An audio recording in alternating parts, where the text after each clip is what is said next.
Hello, my friend. Okay, let's do the second one. But first, now Comet's here. Now Comet's going to learn math with you. All right, so let's do the second one. So the second one, the formula is the same. Y equals A times B to the x power. And this time they're given 0, 11 and 3, 1,375.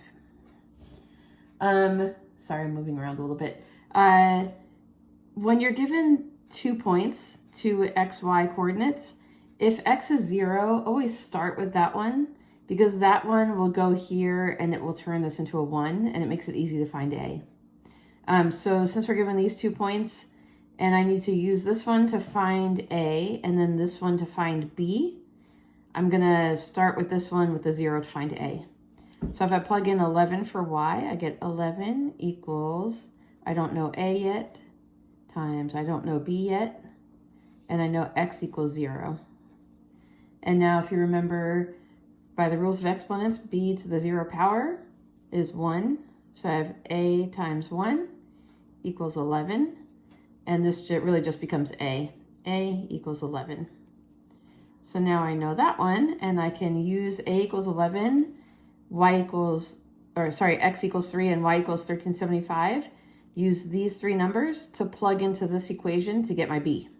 So every time you're doing this, you're using these so you can find the a and find the b to get your formula, and your formula will always have y, or sometimes it's written as f of x, equals number to the x power.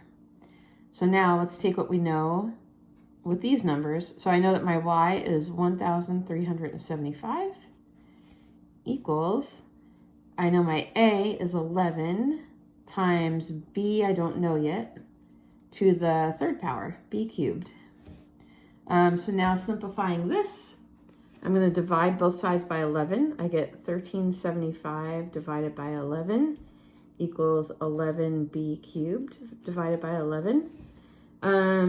I put this in my calculator, and 1375 divided by 11 equals 125. And these 11s cancel each other out, and I get b cubed. So I hope you remember that from algebra, that if you want to get b by itself, or the b cubed by itself, divide both by 11, and it'll cancel out the 11.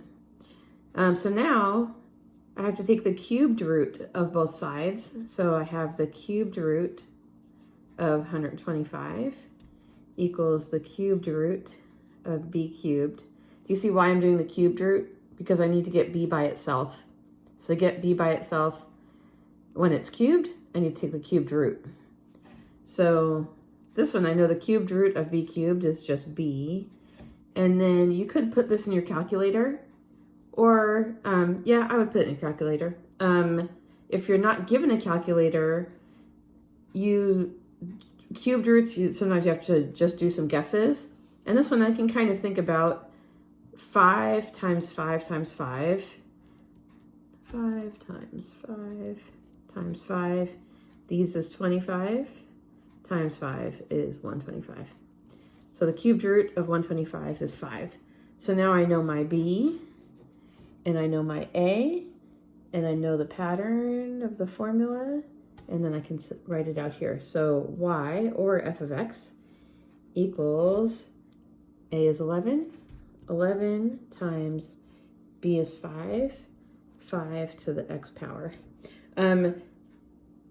Some people look at this and think, well, why can't I just do 11 times 5 to the x power? You can't, oh, sorry, it's getting blurry. You can't do 11 times 5 and just say like 55x, because the x only applies to the 5 and not to the 11. If you remember PEMDAS, do you remember this? PEMDAS, the order of operations.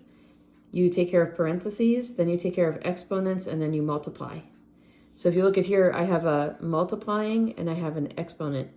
So because of this, the exponent and the multiply, the order that you're doing things in, you do the exponent, and then whatever answer you got for this, then you multiply all that together.